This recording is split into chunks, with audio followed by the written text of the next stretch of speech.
Now, in just 30 more minutes, my girl, my baby, will be walking down the aisle. I love you, Tanya, with all my heart. I'm ready for this. I've been waiting for this for a while now. I know I'm gonna make you a happy wife. I'm a good husband to you. Hello everybody, today is my big wedding day. I'm on my way trying to get down this aisle to my king that I've been waiting for all my life. Hey Michael. Michael Bradshaw. They say home is your safest place. The one spot on earth where your guard drops, where love lives, and the world can't reach you. We're taught to fear the stranger, the unknown threat lurking in the shadows outside the door. But what if the danger isn't lurking? What if the danger has a key?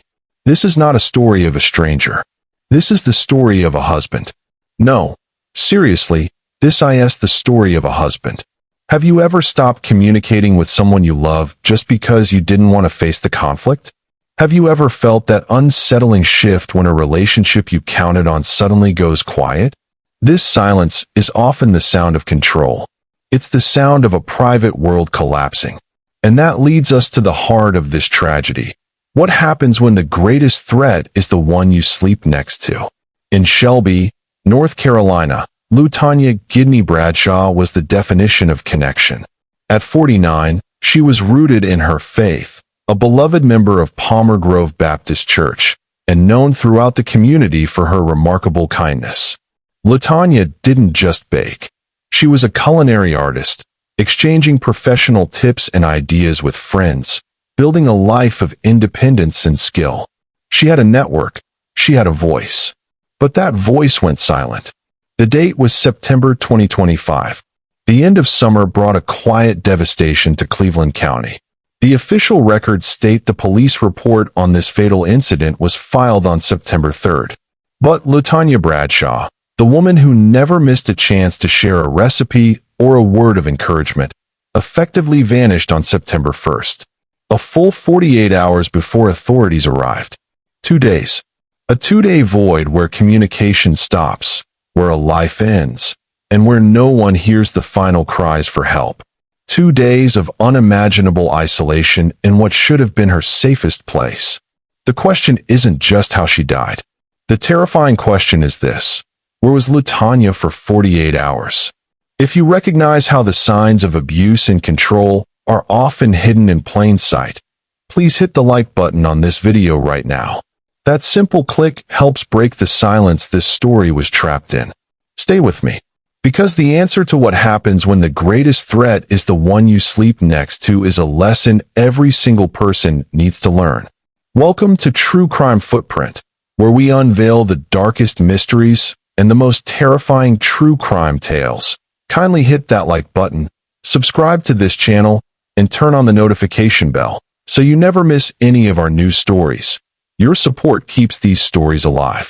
Before the tragedy in Shelby, North Carolina, there was LeTonya, the woman of substance.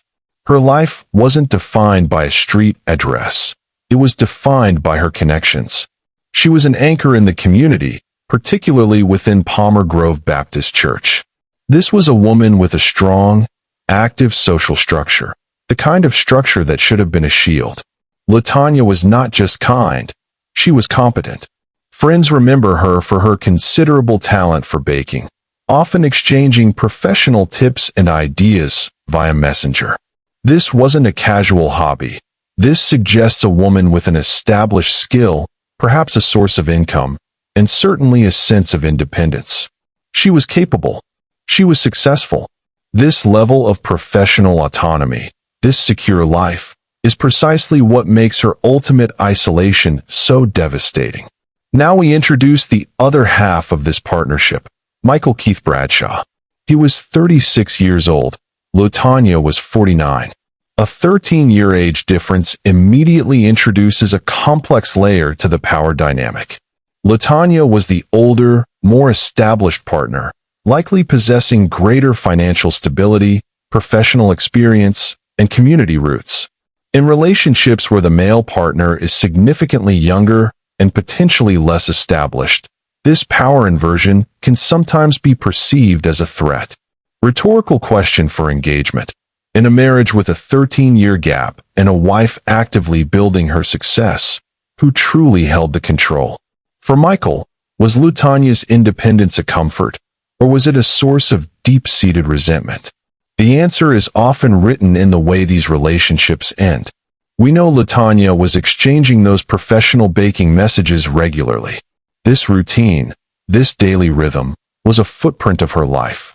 It was a guaranteed check-in that kept her connected to the outside world. But that rhythm suddenly broke.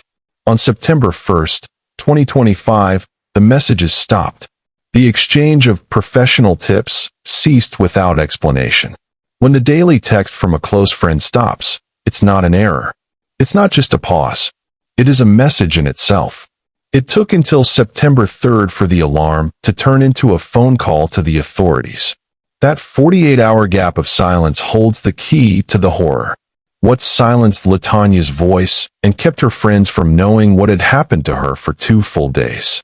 What happens when the greatest threat is the one you sleep next to, and he decides to pull the plug on your connection to the world? That final, unexplained silence is what we must now confront. The silent period stretched from September 1st into the morning of September 3rd, 2025. It wasn't a stranger who broke the isolation. It was a connection. It was likely a concerned family member or one of LeTonya's baking friends.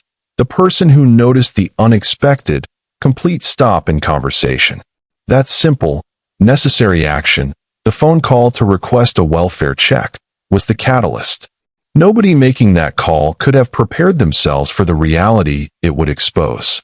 They simply asked for someone to check on the woman whose kindness had just stopped transmitting. That request dispatched law enforcement to the residence in Shelby, North Carolina. When authorities entered the home, the quiet of the residence was deafening. The initial suspicion of an illness or a simple absence instantly evaporated. The scene confirmed the worst fear, a violent, internal act that had been sealed off from the world for 2 days. They confirmed 2 lives were gone. LeTonya Gidney Bradshaw, 49, and her spouse, Michael Keith Bradshaw, 36. The devastating reality was immediate. This was not a random crime. It was a planned act of ultimate destruction.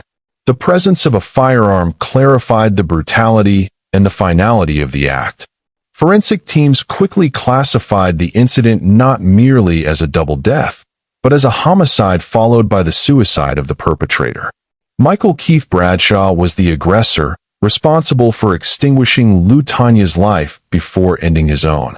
This is the agonizing core of a murder-suicide case. The pursuit of accountability ends right where the tragedy begins.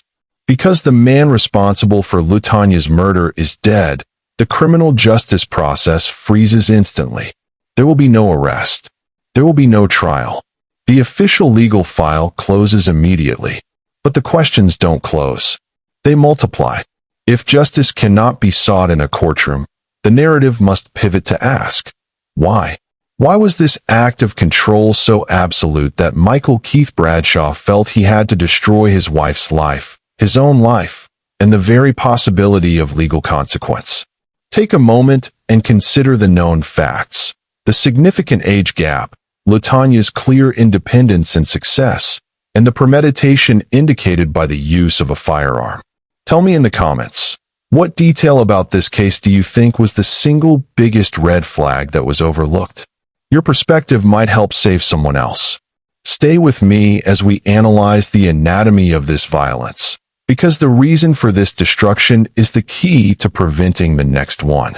The case of LeTonya and Michael Keith Bradshaw carries the signature marks of intimate partner homicide. We must look past the emotional devastation and analyze the risk factors that paved the way to that silent house in Shelby. First, the power imbalance was inverted. LeTonya, at 49, was established, connected, and possessed professional skills, suggesting financial autonomy. Michael was 13 years younger. For an individual driven by the need for dominance, a partner's success is not a source of pride, it's a direct threat. LeTonya's independence, the very thing she built through hard work and her baking talent, may have been perceived by Michael as her preparation for leaving. Control tactics often intensify when the perpetrator feels their grip slipping, and the partner's autonomy becomes the fatal trigger. The second, non-negotiable risk factor is the firearm. This was not an argument that escalated and resulted in a moment of reckless rage. The use of a gun is a deliberate choice of a high lethality weapon. It is an instrument of finality. It proves that Michael Keith Bradshaw's actions were not merely impulsive, they were planned. A firearm means premeditation. It shows an intent not just to end the relationship, but to end LeTonya's life and, simultaneously, end his own accountability for the act. This method represents the ultimate, catastrophic expression of possessiveness. This was not chaos. This was absolute control, executed. The violence in Shelby did not just happen behind closed doors. It exploded outward, leaving an irreversible wound on the next generation. LeTonya had a surviving son. He is the forgotten victim in this double tragedy, left to grapple with an unbearable complexity. He didn't just lose his mother to murder. He lost his father to suicide. The father who was the architect of the entire family's destruction. This trauma isn't a temporary shock. It's a permanent wound. The consequence of the Bradshaw tragedy is that one young person must now navigate a life without either parent, knowing one killed the other. This devastation was predictable, which forces us to ask the most difficult question of all. Did anyone see the warning signs that could have stopped this path to destruction? The official records from Cleveland County detail the event, the victims, and the cause of death.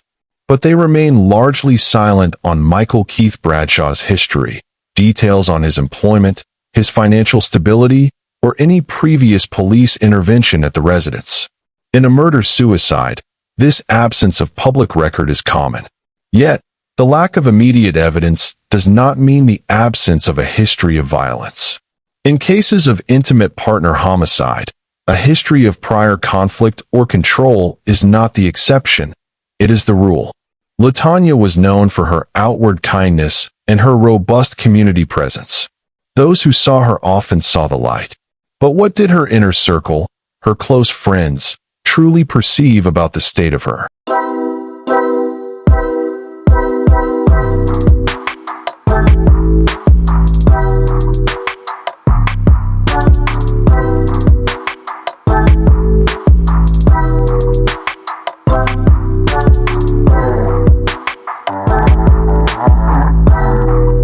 LeTonya had strong social ties, the very thing that should offer protection.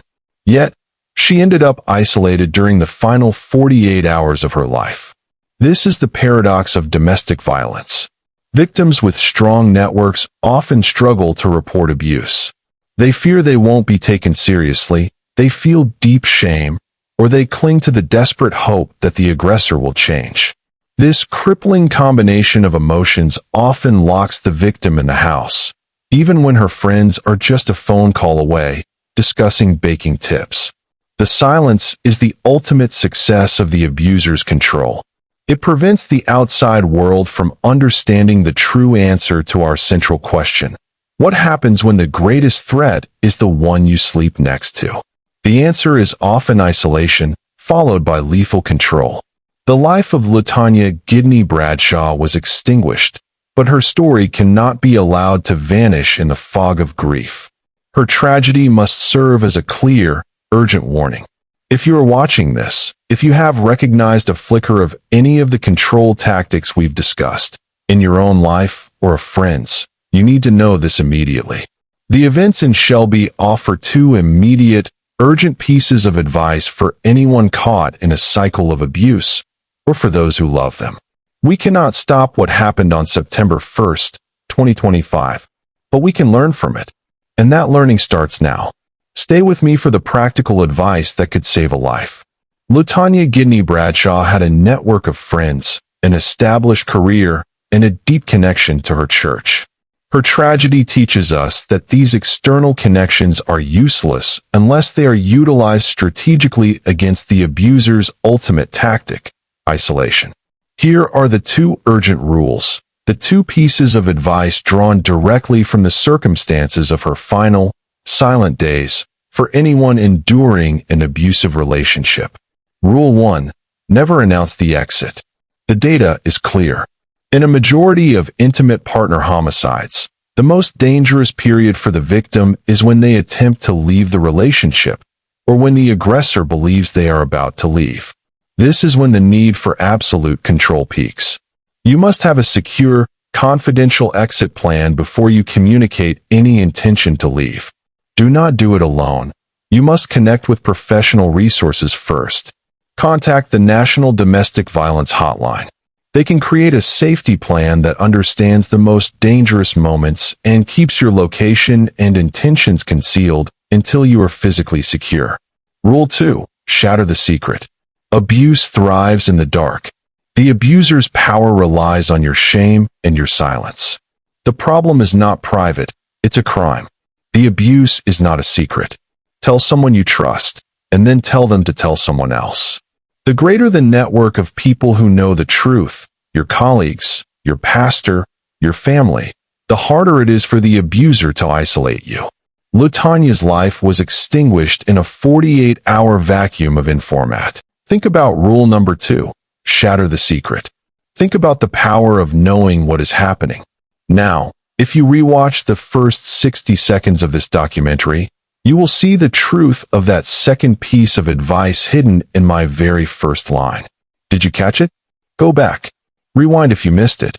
Because recognizing the truth, even in the smallest detail, is the first step toward breaking the silence and defeating the ultimate threat. The threat of control. Stay with me for our final thoughts on LeTonya's legacy and the footprint she left behind. Days after the discovery, the community of Shelby gathered. On September 6, 2025, the doors of Palmer Grove Baptist Church opened, not for routine service, but for a collective moment of profound grief and remembrance. In that space, the people who loved LeTonya Gidney Bradshaw ensured her final chapter would not be defined by violence. Her memory was defined by the quality of her life. The tribute spoke of her professional competence, her enduring faith, and her overwhelming kindness and love. Her life was a source of warmth. Her death was a cold warning. She was an individual of competence and connection, yet she was fatally isolated by the mechanism of domestic control. The most devastating consequence of that murder-suicide rests not with those who attended the memorial, but with the surviving victim, LeTonya's son. He is left to carry the full weight of the tragedy, the senseless murder of his mother, and the unimaginable fact that the perpetrator was the parent who should have protected them both. His loss is complex and complete. The tragedy in Shelby, North Carolina, did not just end a life, it shattered a future. This leaves us with the true consequence, the final question that hangs over the silence of that house. What is the true footprint of a murder-suicide? The footprint is the proof that silence is lethal. The footprint is the enduring trauma. And the footprint is the responsibility it places on all of us to recognize the signs before they become the final, absolute act of control. LeTonya Gidney Bradshaw's story is an undeniable lesson in the fatal dangers of intimate partner control. We hope that her testament of life prompts more than just sadness. We hope it prompts action. If you believe the story of LeTonya matters, and if you believe that spreading this warning can save a life, please subscribe to True Crime Footprint right now. And most importantly, share this video. Share it widely. You are not just sharing a story. You are sharing an urgent warning and the specific advice that could empower a friend, a family member, or a colleague to break the silence before it is too late. Thank you for watching, for your attention, and for joining us on this journey of reflection. Stay informed, stay vigilant, and above all, stay safe. See you on our next video.